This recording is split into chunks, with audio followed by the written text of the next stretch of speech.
Hi, everybody. Hope you're doing well. Today, I wanted to talk to you about how do we struggle to regain happiness. I say most of the population today is really not that happy. It's in the air, spiritual warfare, good against evil, and it seems like there's more evil out there than ever before.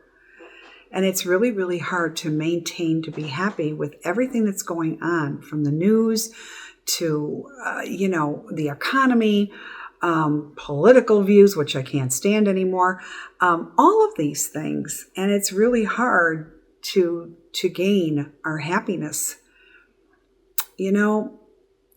When someone passes, you try to make sense of it, especially when we can't sometimes. Like, how could this have happened? Somebody who is young or just suddenly drops dead or whatever it is. Because I have many people who have lost loved ones, heart attack, a murder, just something that came so unexpected. And how do you make sense of it? It's hard. It really is. But overall, as bad as circumstances are, unless it's a suicide, was it this person's time to go? Well, the way we look at it is, if it's somebody young, we say, no. I mean, they had so much. They had a wife, they had kids, they had a husband, they had kids, they had parents, they had kids. You say this all the time and it doesn't make sense. But if that person was meant to survive, they'd still be here, wouldn't they? My husband said something to me the other day. And he said something, as I said, I feel so bad for when I see somebody who passes so unexpectedly. It's very, very hard to make sense. Yes, me as a psychic medium said that because I'm still human and I have a lot of feelings, maybe a lot more than the average person because of what I feel on such a high intensity. And I struggle to make sense out of it sometimes.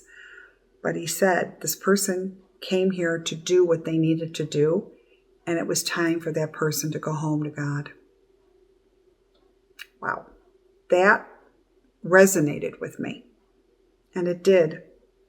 But then I always say, when somebody passes that we love or cherish or respect so highly, learn from their passing to what their legacy was about or how that they led their lives. This is something that's really, really important, that we need to not lose sight of why they were here and what differences that they made for us. Not all of us we're going to live to be 100. Some people, children, they live a day old. Some people live till 20, 19, 30, whatever it is. And then you get people that'll live to 99, 100, 85. We're all here on our own journey to what we need to accomplish. And then, when we're done, God takes us home. It's hard, but we have to keep that in the right perspective.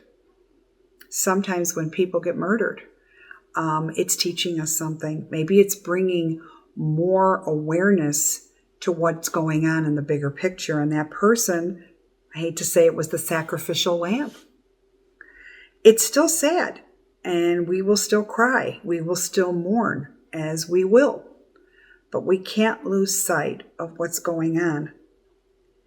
And I always say, when somebody gets to go back home to God, I'm happy for them.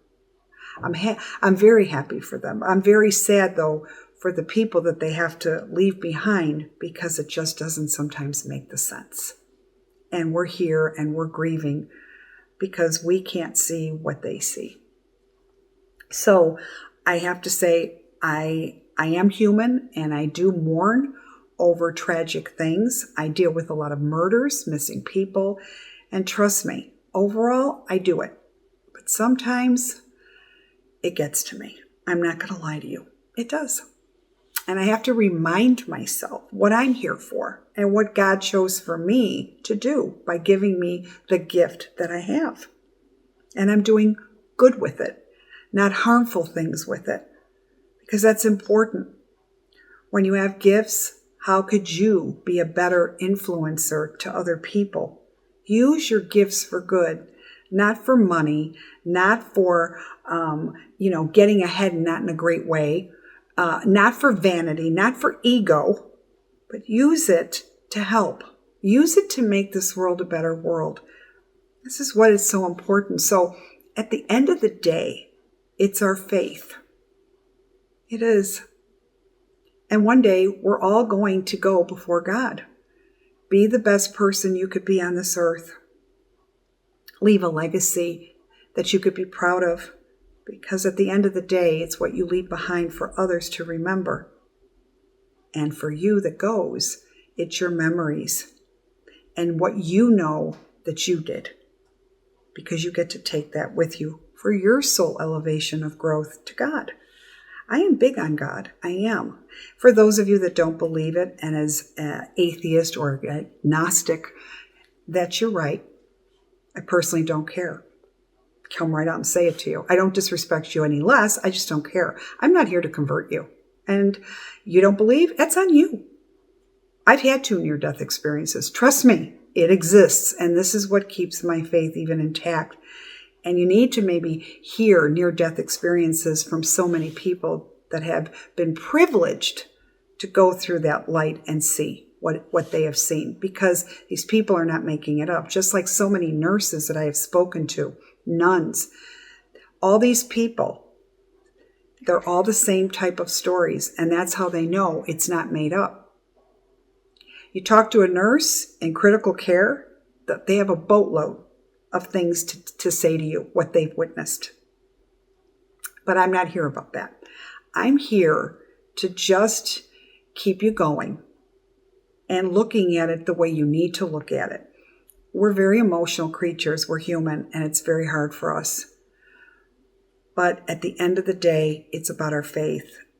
And remember what that person did in life, how we learned from them, and what they left us. Because that's truly the gift.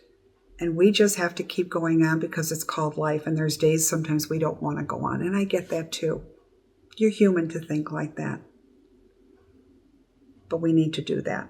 Because even through a person's passing, it changes us to what we need to see.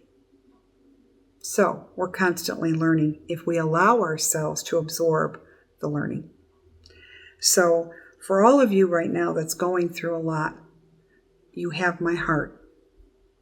You really do. I get it. But we have to keep going. We do. Because that means everything that person left behind went for nothing. And I always tell people, if you can't do it for you, do it for them. They're watching. And we have to honor their soul by doing it. I hope this has made sense, because there's a lot that we have to endure.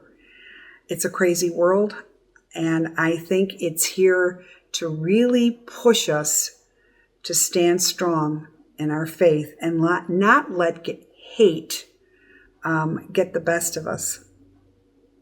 When I look at people that do horrible, despicable things, from human trafficking to murder, I just say to myself, these people are very ill. That's what sets people like us from them. And we still have to be strong in our faith, because without our faith, we're nothing. Subscribe to YouTube, Facebook, Instagram. Follow me. Keep the questions going. And like I said, tomorrow's another day, and we have to be strong in how we carry on and what we leave behind, because that's the moral of the story. Okay? Take care. My love to all of you, and have a very blessed and most peaceful week. Bye-bye.